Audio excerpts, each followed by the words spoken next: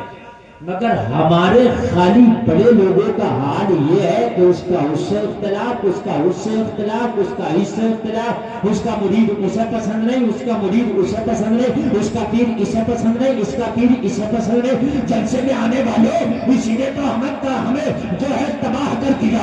واعتصموا بحبل اللہ جمیعا ولا تفرقوا.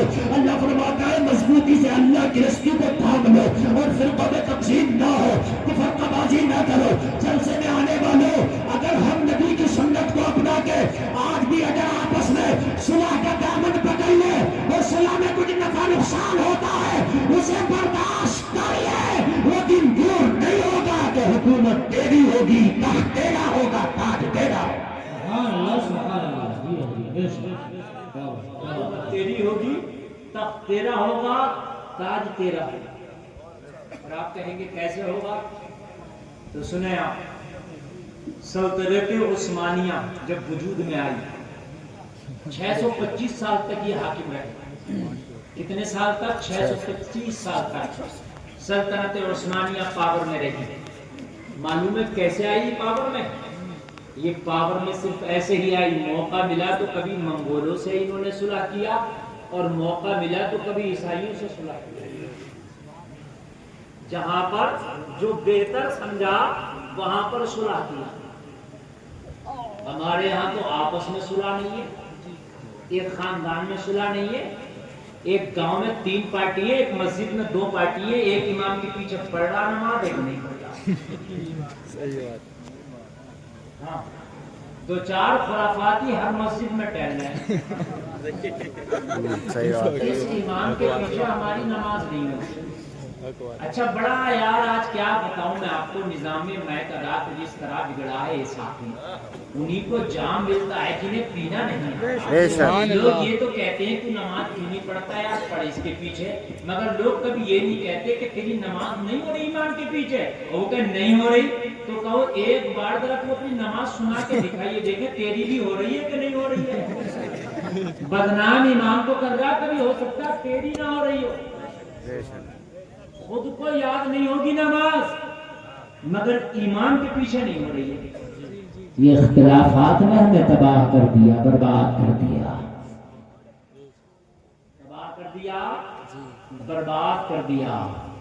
میرے عزیزو معلوم ہے تمہارے نبی نے جب صلح حدیبیہ کر لیا نا، اسلام اتنی تیزی سے پھیلا، اتنی تیزی سے پھیلا، اتنی تیزی سے پھیلا، اور جلسے میں آنے والوں اسلام کا سب سے پہلا بڑا لشکر تاریخ اسلام میں صلح حدیبیہ کے بعد فتح مکہ کے دن اکٹھا ہوا. 10,000 کا لشکر. اور سنو 10,000 موٹر سائیکل نہیں دیکھی ہے انہوں نے، اسکوٹی نہیں دیکھی ہے انہوں نے. اب موٹر سائیکل دیکھیں گے، اسکوٹی دیکھیں گے. مولوی کو 1 بجے کے بعد بٹھائیں گے، پھر مولوی انہیں جگائے بھی، انہیں بٹھائے بھی، انہیں سنائے بھی. اور صبح کو کہہ دیتے مزہ نہیں آیا، مفتی گلفام نے اچھی تقریر نہیں کی. ان سے یہ پوچھو کہ تم نے سنی کتنی اچھی ہے. سب کچھ ہماری ذمہ داری ہے.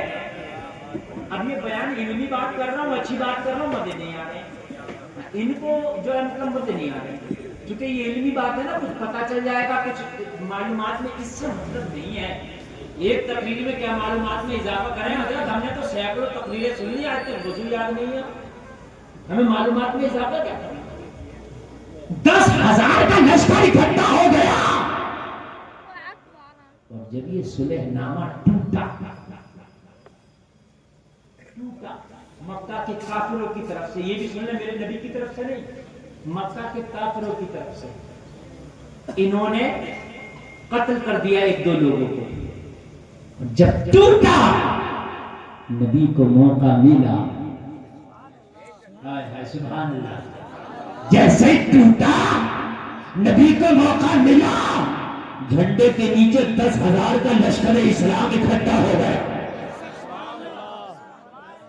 تاریخ اسلام کا سب سے بڑا لشکر ٹوٹا ان کی طرف سے اور نبی نے حکم دے دیا چلو مکہ پہ چڑھائی کرو. جس مکہ کو ہم نے چھوڑا تھا ہجرت کی تھی آج اسی پہ اسلام کا جھنڈا لہرائیں گے اور اسے اپنی تحریک میں لیں گے. سبحان اللہ. اور جب 10,000 کا لشکر جرار لے کے میرے نبی تشریف لائے اور جب مکہ پہ چڑھائی کی اور جب مکہ کو چاروں طرف سے گھیرا تو مکہ والوں نے جب اتنا بڑا لشکر دیکھا تو سب کی سٹی پٹی گم ہو گئی. وہ وقت نہیں تھا کہ نبی حضرت ابو بکر کو لے کے خالی ہجرت کیے تھے. اب وہ زمانے لگ گئے تھے, اب وہ زمانے چلے گئے تھے. اب وہ موقع نہیں تھا کہ بلال کو پتھر مارا جاتا تھا. اب وہ زمانہ نہیں تھا کہ بلال کے سینے پہ پتھر رکھا جاتا تھا. اب وہ زمانہ نہیں تھا کلمہ پڑھنے والوں کو گھسیٹا جاتا تھا. اب یہ زمانہ آ گیا تھا کہ چاروں طرف سے جب مکہ کو اور مکہ کے لوگوں کو گھیرا گیا اور گھیرا بندی کی گئی, میرے نبی حرم کعبہ میں آئے تو مکہ کے سارے اتیاچاری ڈر کے مارے اپنے گھروں میں بند ہو گئے. آج کسی کی ہمت نہیں تھی جو مقابلہ کرتا اسلام کے شیروں سے. کسی کی طاقت نہیں تھی جو اسلام کے شیروں سے مقابلہ کرتا. 10,000 کب بنا؟ جب صلح حدیبیہ ہوا. اگر یہ جنگ ہوتی رہتی تو آپ کو موقع کہاں ملتا؟ اتنا جنگوں میں الجھے رہتے نا. تو موقع دیکھا جاتا ہے کہ ہمیں کرنا کیا ہے. ہر وقت جھگڑے اچھے نہیں رہتے, کبھی صلح بھی کر دیا کرو. 10 سال سے مقدمے لڑ رہے ہیں, مانوں نہیں ہٹوں نہیں تو ہٹ کر نہ کرے گا کیا؟ تو اس کے بھی لاکھوں خرچ ہو گئے, تیرے بھی لاکھوں خرچ ہو گئے. تو نہ ہٹ نہ وہ ہٹ تو ہٹیں گے مقدمہ جو تیرا سننا ہے وہ بھی نہیں. ان کو کیا خالی ڈیٹ ڈالنے آنا, تجھے خرچہ تجھے کرنا. تیرے میں ہٹوں گا نہیں مرانا, چاہے کچھ ہو جائے صلح کر دو. علماء کو بیچ میں ڈال لیا کرو, اچھے معزز لوگوں کو بیچ میں ڈال لیا کرو, صلح کر لیا کرو. کیا کر لیا کرو؟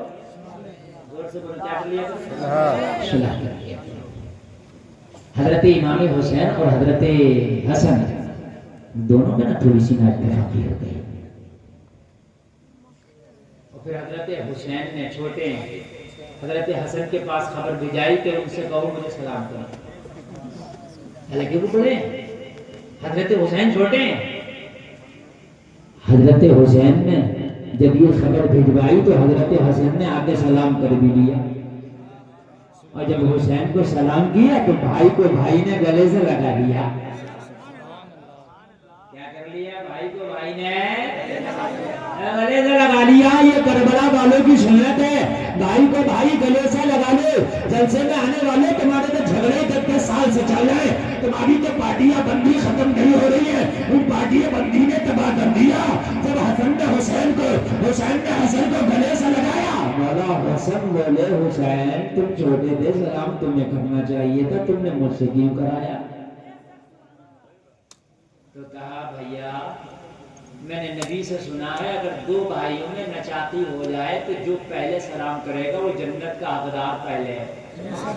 میں چاہتا کہ میرا بھائی اس سے پہلے جنت کا حقدار ہو جائے. یار زور سے بولتا نا سبحان اللہ. یہ مسلمانوں کی شان ہے. اگر آج مسلمانوں کے ہاتھ میں جنت کا نظام دے دیا جائے تو حسد اتنا بڑا بڑھ گیا ہے شاید کسی کو جانے ہی نہ دے.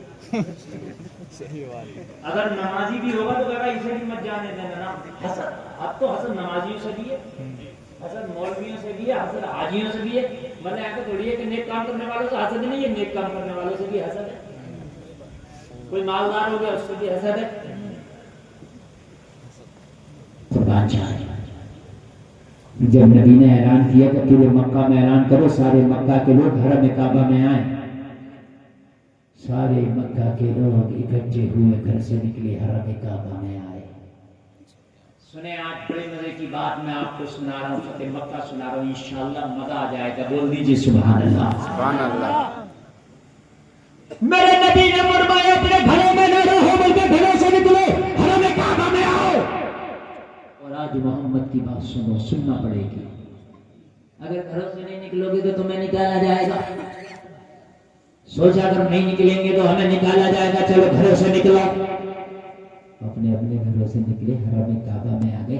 آج سارے اتیاچاری نبی کے سامنے گردن کو جھکائے کھڑے تھے، آج سارے دہشت گرد نبی کے سامنے کھڑے تھے، گالیاں دینے والے بھی کھڑے تھے، پتھر مارنے والے بھی کھڑے تھے، نبی کے کھانے میں زہر ملانے والے بھی کھڑے تھے، جلسے میں آنے والے میرے مصطفیٰ کو، میرے مصطفیٰ کا سوشل بائیکاٹ کرنے والے بھی کھڑے، سب کھڑے تھے۔ میپ اتنا خراب چل رہا ہے، یہ بہت زیادہ پھندے لگ رہے ہیں۔ ان میپ والوں کو اگر اس کو بلوا دوں تو 5 منٹ میں یہ ہاسپٹل چلے جائیں۔ بہت پھندے، جبکہ میرا آواز اتنا ہائی ہے کہ مجھے پھندا نہیں لگتا میپ میں۔ آپ دیکھتے ہیں میں جس ٹیپ پہ جا کر کے بولتا ہوں، لیکن آج عجیب مسئلہ ہے۔ میرے نبی نے فرمایا آؤ آؤ، سب آئے، سب کی نگاہیں جھکی ہیں۔ نبی نے فرمایا گھروں سے نکلے کیوں نہیں تھے آج تم؟ عرض کیے اے محمد ابن عبداللہ، ہم گھروں سے تو نکل جاتے مگر ڈر لگ رہا تھا، اور یہی رہے، ہم نکل جاتے مگر ڈر لگ رہا تھا، بڑی گالیاں دی ہیں، آج ہماری گردنیں کاٹی جائیں گی، بڑے پتھر مارے، ہم نے بڑا ستایا، طائف کے بازاروں میں آپ کو لہو لہان کیا ہے۔ اے محمد ابن عبداللہ، ہم نے مکہ چھوڑنے پر مجبور کیا ہے۔ اے محمد ابن عبداللہ، تمہارے قتل کے منصوبے ہم نے بنائے، ہم نے کون سا ظلم آپ پہ چھوڑا ہے، ہم نے کون سا اتیاچار آپ پہ نہ کیا ہے۔ آج ڈر لگ رہا تھا، میرے نبی نے فرمایا ڈرنے کی ضرورت نہیں، مکہ والو آج گلے کاٹنے کا دن نہیں ہے، آج گلے لگانے کا دن ہے۔ سبحان اللہ، نعرہ تکبیر، نعرہ رسالت، علماء اہل سنت، مسلک اعلی حضرت، نعرہ تکبیر، نعرہ رسالت، سبحان اللہ، سبحان اللہ۔ آج گلے کاٹنے کا دن نہیں، آج گلے لگانے کا دن ہے، میرے نبی نے فرمایا آج گلے لگایا جائے گا، وانتم الطلاق، آج آزاد کیا جائے گا۔ جاؤ، میں نے سب کو آزاد کر دیا، جاؤ میں آج سب کو گلے لگاؤں گا۔ جس نے پتھر مارا تھا آج اسے بھی گلے لگایا جائے گا، جس نے گالیاں دیا تھا اسے بھی آج گلے لگایا جائے گا، جس نے میرے راہوں میں کانٹے بچھائے تھے اسے بھی گلے لگایا جائے گا، جس نے ہجرت کی رات میرا تعاقب کیا تھا آج اسے بھی گلے لگایا جائے گا۔ محمد نے آج آپ معافی کر دی ہے۔ او مکہ کے لوگوں، دیکھو محمد مکمل پاپڑ میں آئے ہیں، آج 10,000 کا لشکر جرار میرے جھنڈے کے نیچے ہے۔ مکہ والوں تمہاری اینٹ سے اینٹ بجا دی جائے گی، او مکہ والوں تمہارے سر قلم کر دیے جاتے، او مکہ والوں تمہارا خون مکہ کی گلیوں میں بہا دیا جائے گا، آج پاپڑ ہے مگر نہیں، آج میں نے سب کو معاف کر دیا، معاف کرنے کا دن ہے۔ سب نے جب نبی کی نرمی دیکھی، نبی کا معاملہ دیکھا تو سب کے سب پکارے اے محمد ابن عبداللہ، جب آپ کا کردار اتنا اعلیٰ ہے تو پروردگار کتنا اعلیٰ ہوگا۔ محمد ابن عبداللہ کا ایک کلمہ پڑھا دو، آج حرم سے بعد میں جائیں گے، آج آپ کی بارگاہ سے نہیں جائیں گے، پہلے کلمہ پڑھیں گے۔ ہم نے آپ کا کردار دیکھا، آنکھوں میں آنسو آ گئے، ایسا کردار والا ہم نے نہ سنا نہ دیکھا کہ جسے پتھر مار گئے وہ گلے لگا رہا، جسے گالیاں دی گئی وہ گلے لگا رہا، جس سے مکہ سے ہجرت کرائی گئی ہو وہ ہمیں گلے لگا رہا، جس کے لیے ہم نے کوئی ظلم چھوڑا نہ ہو وہ ہمیں گلے لگا رہا، جسے طائف کے بازاروں میں ہم نے پتھر مار کے لہو لہان کر دیا وہ نبی ہمیں گلے لگا رہا۔ نبی نے گلے لگایا، ادھر مصطفیٰ نے مکہ کے لوگوں کو گلے لگایا، ادھر مکہ کے لوگوں نے محمد کے دین کو گلے لگایا۔ چاہت کا جب مزہ ہے کہ ہوں وہ بھی بے قرار، دونوں طرف آگ برابر لگی ہے۔ اب پتہ ہے کیا ہوا؟ میرے نبی نے جب سب کو کلمہ پڑھا دیا تو سب کلمہ پڑھ لیے، جب سب کلمہ پڑھ لیے تو سب کے سب خود ہی کہہ رہے نبی سے کعبے کے اندر سے بتوں کو نکالو۔ تاریخ بدل گئی، حالات بدل گئے، کلینی مکہ کے لوگوں نے کہا تھا ان بتوں کی وجہ سے محمد کو نکالو، نہیں کہا تھا نکالا تھا، انہی لوگوں نے کہا تھا محمد کی ان بتوں کی وجہ سے محمد کو نکالو، آج نبی نے گلے لگایا تو کہہ رہے آج محمد کی وجہ سے بتوں کو نکالو۔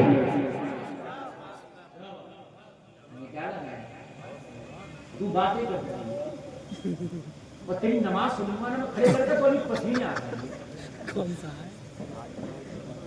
یہ تو کرو یار، یہ عجیب مسئلہ ہے یار. تقریر کر رہا ہوں، تم لوگوں نے تو اتنا لیٹ مجھے بٹھایا، پھر بھی میں دل سے بولنے کی کوشش کر رہا ہوں. اس میں آ کے بیٹھ کر باتیں کر رہے ہیں، کوئی ادھر ہے کوئی ادھر ہے. تھوڑی دیر سن دو یار. اور اس کے بعد میں آپ اگر آپ تقریر بالکل نہیں سننا چاہتے تو آپ تقریر پہلے کرا لیا کرو اور بعد میں جو ہے نا آپ کرا لیا. اس سے اچھی کون سی تقریر کر سکتا ہوں؟ اچھا مجھے یہ بتائیں یار، تاریخ اسلام اوریجنل میں پیش کر رہا ہوں، اس سے بہتر کیا پڑھ سکتا ہوں؟ بتاؤ. جی تم جلسوں میں بھی چٹکلے سننے کے اگر آپ امید رکھتے تو پھر یار اپنے آپ کو پھر تم جنت کی امید رکھتے ہیں؟ اگر کوئی عالم دین آپ کو دین کی بات بتا رہا تو اسے غور سے سن لو یار. جی آج مکہ والوں نے خانے کعبہ سے بتوں کو نکال کے پھینکا، اور جب پھینکا تو میرے نبی نے اعلان کر دیا آج کے بعد یہاں پوجا نہیں بلکہ اللہ کی عبادت ہوگی. صدائے اللہ اکبر آج بلند ہوگی. منمائی بات. اور اس سے پہلے کا بڑا آپ کو دلچسپ بات بتاؤں. ابھی جب خانے کعبہ سے بتوں کو نکالنے لگے نا تو جب دروازے کے قریب آئے تو تالا لگا ہوا ہے. نبی نے فرمایا تالا کھولو. مکہ کے عام لوگوں نے کہا یا رسول اللہ ہم پہ اس کی چابی ہے ہی نہیں، کیسے کھولیں؟ تو کہا کس کے پاس ہے؟ تو کہا ہمیں پتہ بھی نہیں ہے، یہ بڑی خفیہ طور پر رکھی جاتی ہے، اندرونی معاملہ ہے. کعبے کی چابی سب کو پتہ نہیں ہوتا کس پہ، یہ پتہ نہیں کس پہ، یہ چند لوگوں کو پتہ ہوگا. میرے نبی نے فرمایا تمہیں نہیں پتہ کس پہ؟ محمد کو پتہ ہے کعبے کی چابی کہاں ہے. اتنی بڑی چابی کو جب نبی مدینہ سے دیکھ رہا ہے تو اتنے بڑے آدمی کو نہیں دیکھ رہے ہوں گے؟ تو میرے جلسے میں بیٹھا ہوا سن رہا سبحان اللہ، بڑے دیکھ رہے ہوں گے نہیں دیکھ رہے ہوں گے؟ دیکھ بھی رہے ہوں گے. اور میرے نبی تمہارے سننے پر خوش بھی ہو رہے ہوں گے. مجھے پتا ہے. اچھا یہ صحابی کے سب اس میں کوئی وہابی ہوتا تو کہتا تمہیں کیسے پتا؟ تم تو مدینہ سے آ رہے، آپ کو کیسے پتا؟ آپ کو تو پیٹھ کے پیچھے کی خبر نہیں ہے تو مدینہ سے شادی کیسے دیکھی؟ مگر یہ صحابی تھے، انہیں پتا. نبی کہہ رہے مجھے پتا ہے تو انہیں پتا ہے. صحابیوں کا عقیدہ کہا یا رسول اللہ آپ نے کہا مجھے پتا تو ہمارا ایمان ہے کہ آپ کو پتا ہے. تو بتائیں کہاں ہے چابی؟ میرے نبی نے ایک صحابی کا نام لیا، نام ہے عثمان بن طلحہ. میرے نبی نے فرمایا عثمان بن طلحہ کہاں ہو؟ ادھر آؤ. حضرت عثمان بن طلحہ میرے نبی کی بارگاہ میں حاضر ہوئے. عثمان بن طلحہ جیسے ہی مصطفیٰ کی بارگاہ میں حاضر ہوئے، میرے قریب مصطفیٰ نے فرمایا عثمان بن طلحہ یہ بتا تیری ماں کہاں ہے؟ عرض کیا یا رسول اللہ مجھے پتا نہیں، بڑا بھیڑ کا عالم ہے، سارے مکہ کے لوگ یہاں ہیں، 10,000 کا لشکر آپ کے ساتھ میں ہے، اتنے لوگوں میں پتا نہیں میری ماں کہاں ہے. میرے نبی نے فرمایا تجھے پتا نہیں، مجھے پتا تیری ماں کہاں ہے. تیری ماں اپنے گھر میں بیٹھی ہے، نکل کے آئی نہیں ہے.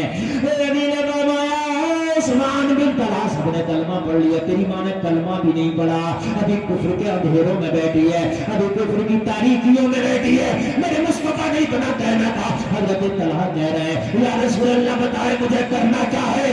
نبی نے فرمایا تیری ماں کے پاس چابی رکھی ہے، لے کے آنا.